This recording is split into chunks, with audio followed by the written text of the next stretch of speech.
¿Estás listo? Porque ahora vas a descubrir minuto a minuto cómo ocurrió la batalla naval más decisiva de la historia, la batalla de Midway.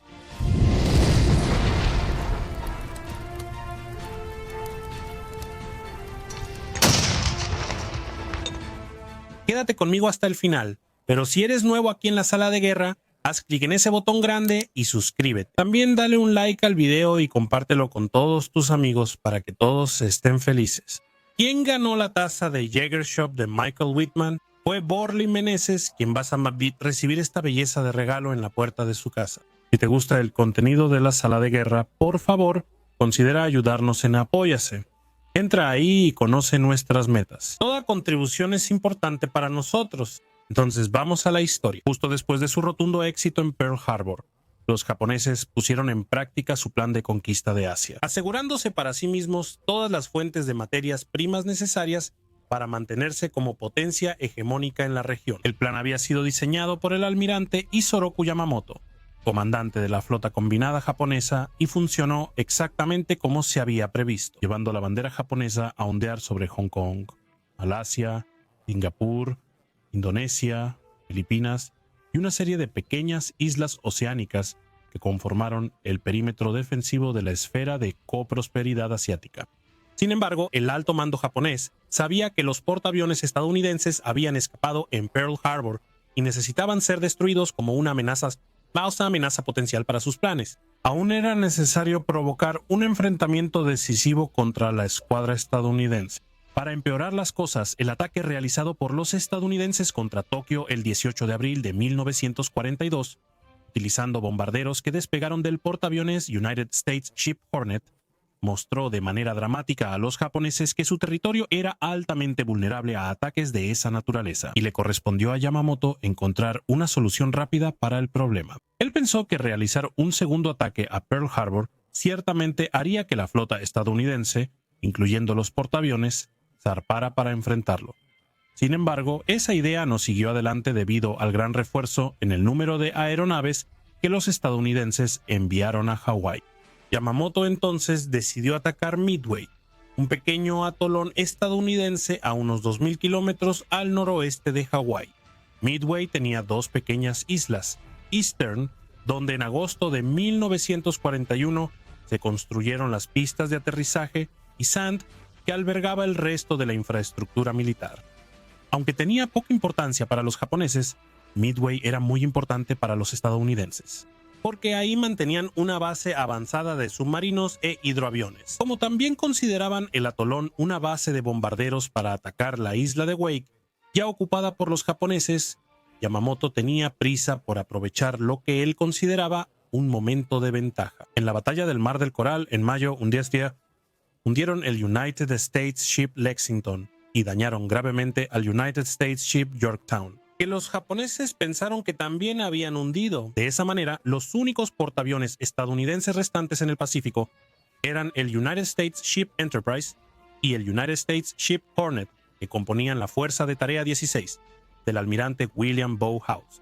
Al mismo tiempo que atacarían Midway, los japoneses también atacarían y ocuparían las islas Aleutianas en Alaska, en una operación ideada por el ejército imperial para sacar a Japón del alcance de los bombarderos estadounidenses basados allí. La gigantesca fuerza de ataque japonesa estaba centrada en la Kido Butai, o primera fuerza de ataque de portaaviones, comandada por el almirante Chuichi Nagumo, quien ya había comandado todas las grandes operaciones japonesas con portaaviones desde Pearl Harbor. Para el ataque a Midway, la Kido Butai contaba con la primera división de portaaviones, comandada por el propio Nagumo y compuesta por los portaaviones Akagi y Kaga, y la segunda división de portaaviones, bajo el mando del almirante Tamao Yamaguchi, y compuesta por los portaaviones Kiryu y Soryu.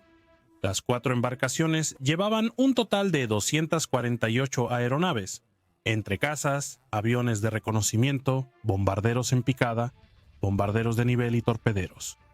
Nagumo no pudo contar con sus otros portaaviones, Shokako y Suikako, ya que el Shokako había sido seriamente dañado en la batalla del Mar de Coral, y el Suikako había perdido la mitad de sus aeronaves y tripulaciones. En esa batalla, Yamamoto navegaba en otra formación, a bordo del acorazado Yamato, escoltado por varios cruceros y destructores.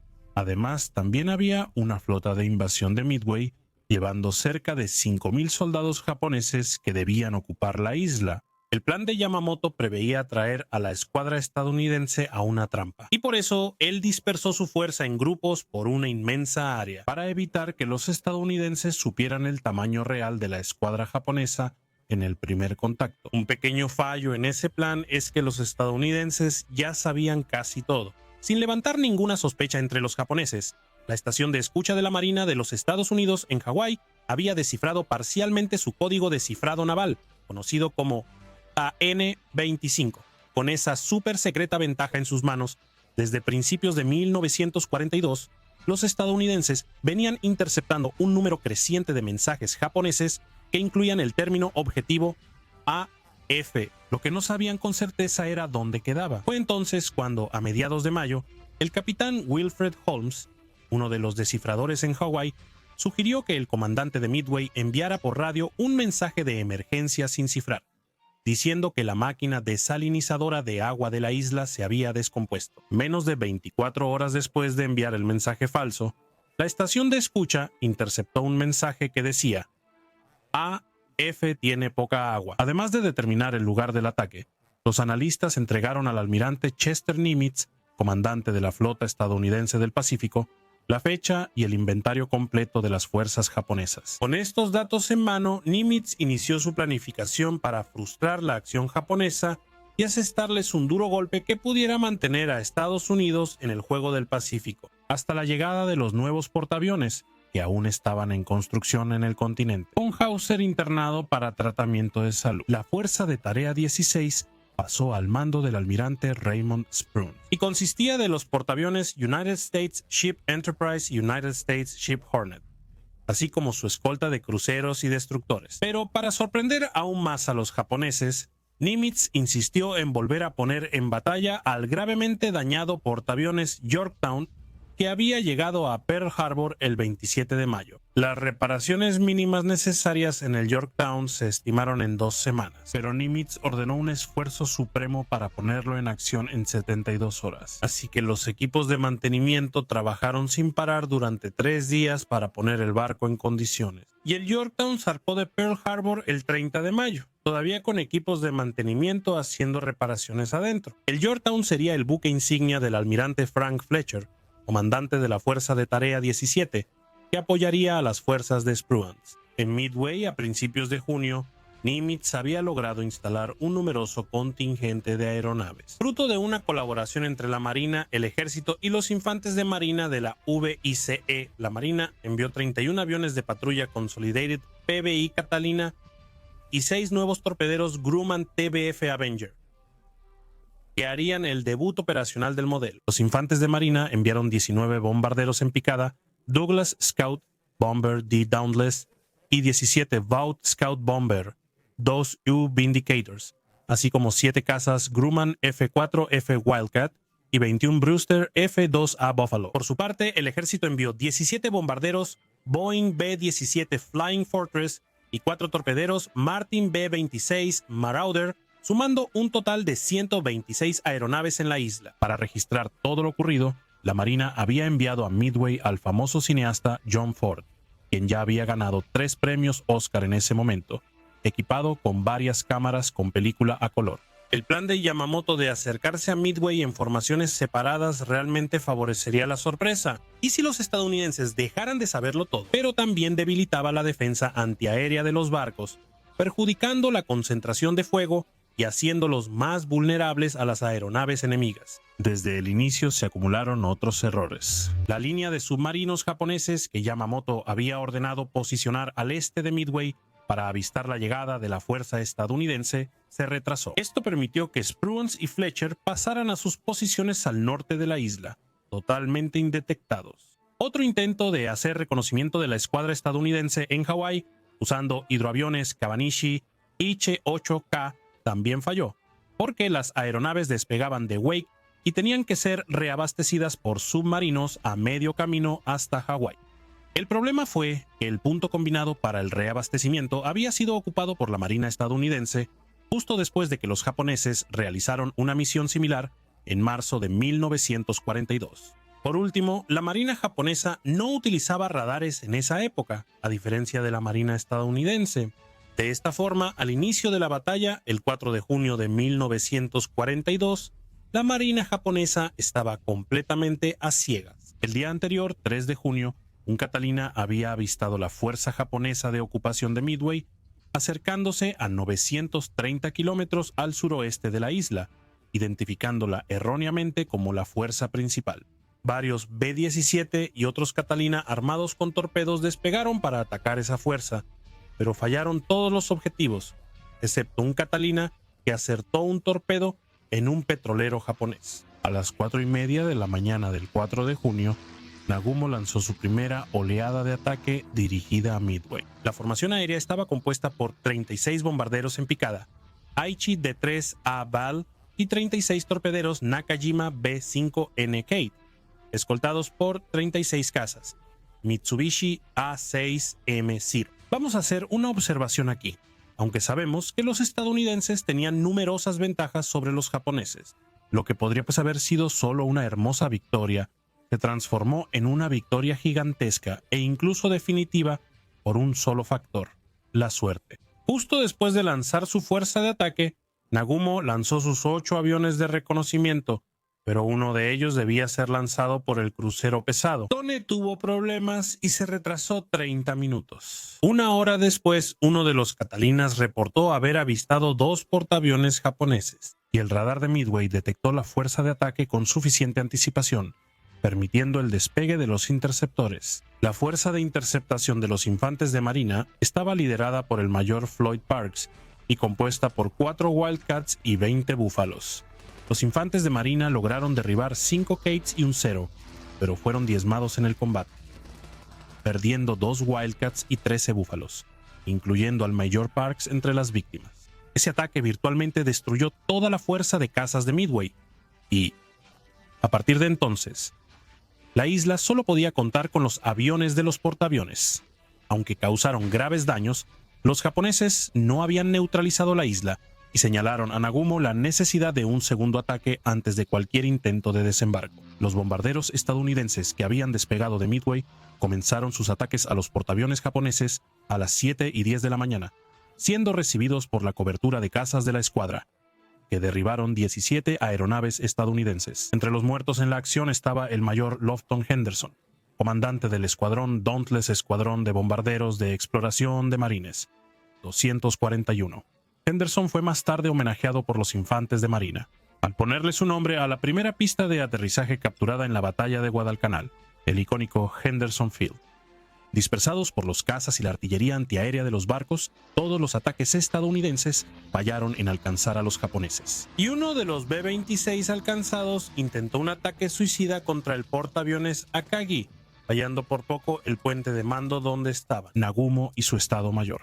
Impactado por el ataque suicida del B-26 y el informe de su primera oleada de ataque, a las 7:15, Nagumo ordenó que sus aeronaves de reserva fueran armadas con bombas convencionales para usarlas contra objetivos terrestres. ¿Y recuerdan ese avioncito de reconocimiento que despegó tarde? Ahora van a entender por qué hablé de suerte. No fue sino hasta las 8 de la mañana que Nagumo finalmente recibió el informe del avión de reconocimiento del crucero Tony, que fue el único en avistar un portaaviones estadounidense en la zona. Yamaguchi instó a Nagumo a atacar de inmediato, utilizando las aeronaves armadas con bombas disponibles en la cubierta. Sin embargo, temeroso de enviar una fuerza de ataque sin torpedos y sin escolta de cazas, Nagumo decidió esperar a la fuerza de ataque de Midway, aterrizar antes de atacar a los estadounidenses. Mientras tanto, los portaaviones estadounidenses comenzaron a lanzar sus aeronaves a las 7 de la mañana, procediendo inmediatamente hacia el objetivo, por orden del almirante Spruance, quien decidió no esperar para realizar un ataque conjunto. A pesar de las instrucciones recibidas, los pilotos estadounidenses tuvieron dificultades para encontrar los portaaviones japoneses. El grupo de ataque del Hornet se equivocó y fue en la dirección equivocada. Solo un único escuadrón, el Torpedo Squadron 8 con 15 torpederos TBD Devastator, siguió el rumbo correcto. Así hallaron a la escuadra enemiga sola y sin escolta de cazas. Todos los 15 Devastators del Torpedo Squadron 8 fueron derribados antes de llegar a los portaaviones, así como 9 de los 14 Devastators del Torpedo Squadron. 6 y 10 de los 12 torpederos del Torpedo Squadron 3. Todas estas aeronaves fueron derribadas sin lograr causar ningún daño a los japoneses, muchas veces por culpa del nada confiable Torpedo Mark 13. Al mismo tiempo, los desafortunados torpederos del Torpedo Squadron 3 llamaban la atención de la cobertura de cazas de los portaaviones japoneses. A las 10 de la mañana se acercaban 3 escuadrones de bombarderos en picada Dauntless provenientes del Enterprise y del Yorktown. El comandante de ese grupo, Wade McCluskey, a pesar de estar ya al límite de combustible debido al largo tiempo buscando los objetivos, decidió hacer otra búsqueda antes de regresar, y justamente en esa última búsqueda avistó la estela de un destructor japonés que navegaba para unirse a Nagumo. Este es un momento tan central en la historia de la guerra naval que incluso el almirante Nimitz reconoció que fue solamente la intuición de McCluskey en ese momento lo que salvó a la escuadra estadounidense y a la isla de Midway. Coordinados por radio por McCluskey, los 3 escuadrones de bombarderos en picada llegaron al mismo tiempo sobre la escuadra de Nagumo, encontrándola sin cobertura de cazas y con sus cubiertas llenas de aviones armados y siendo reabastecido. A las 22:22, las aeronaves del Enterprise se dividieron en 2 grupos, uno para atacar al Akagi y otro para el Kaga. Sin embargo, en la confusión del momento, los 2 escuadrones terminaron lanzándose sobre el Kaga. Fue cuando el teniente Richard Halsey Best, al darse cuenta del error, interrumpió su descenso y, junto con sus 2 compañeros, se dirigió hacia el Akagi. Recibiendo la furia de casi 2 escuadrones completos de bombarderos en picada, el Kaga sufrió 5 impactos directos y una de las bombas explotó junto al puente de mando, matando instantáneamente al capitán Shisaku Okada y a su estado mayor. Luego, McCluskey recordó ese momento. Estábamos descendiendo en picada por todos lados, a estribor del portaaviones. Lo reconocí como el Kaga y era enorme, un objetivo muy satisfactorio. Vi una bomba impactar muy cerca de donde yo apuntaba. Vi la cubierta retorcerse y explotar en todas direcciones, exponiendo el hangar, estando el hangar de abajo. Vi mi bomba de 230 kilos impactar muy cerca del puente.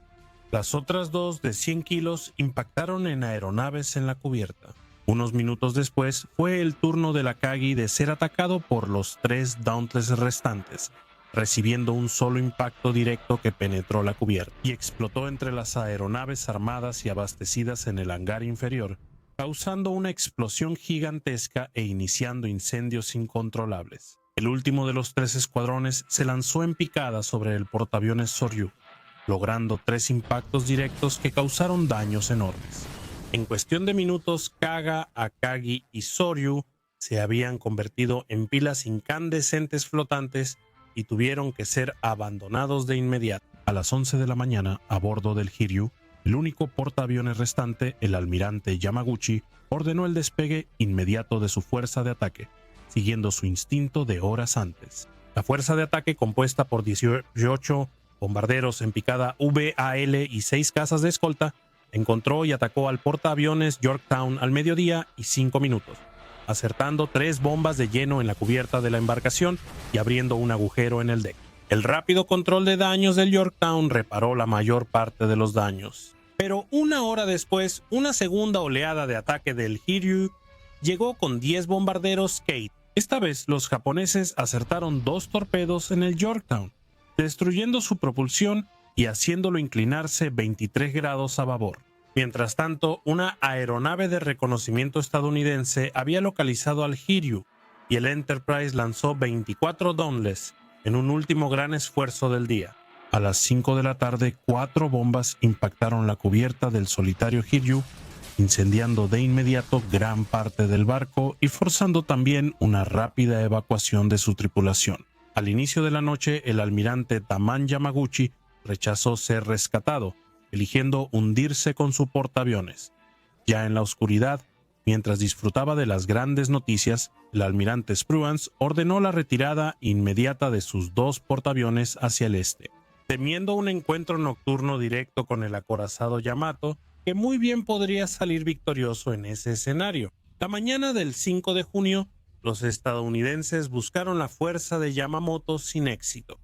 A las 2:55 de la madrugada del 6 de junio, Yamamoto ordenó la retirada general de su escuadra y regresó a Japón. Pero la batalla solo llegaría a su conclusión al final de la tarde del 6 de junio, cuando el Yorktown, que estaba siendo remolcado hacia Hawái, fue torpedeado por el submarino japonés I-168, recibiendo 2 impactos directos y hundiéndose en la madrugada siguiente. La pérdida simultánea de 4 portaaviones de la escuadra resultó ser irreparable para Japón. Nunca más la Marina Imperial japonesa volvería a montar ofensivas a gran escala y, a partir de ese momento, Japón entró en modo defensivo en el Pacífico. Estados Unidos no solo logró mantener Midway y garantizar la seguridad de Hawái, sino también ganar tiempo suficiente para la llegada de sus nuevos portaaviones clase Essex y acorazados clase Iowa, lo que finalmente les garantizaría la posibilidad de pasar a la ofensiva. Midway se convirtió en la batalla naval más decisiva de la historia,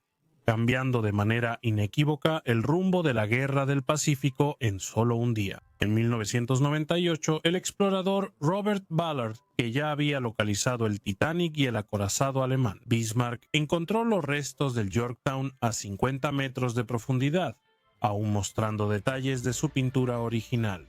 En octubre de 2019, exploradores también anunciaron haber encontrado los restos del Kaga y del Akagi, descansando en el lecho oceánico a 5.400 metros de profundidad.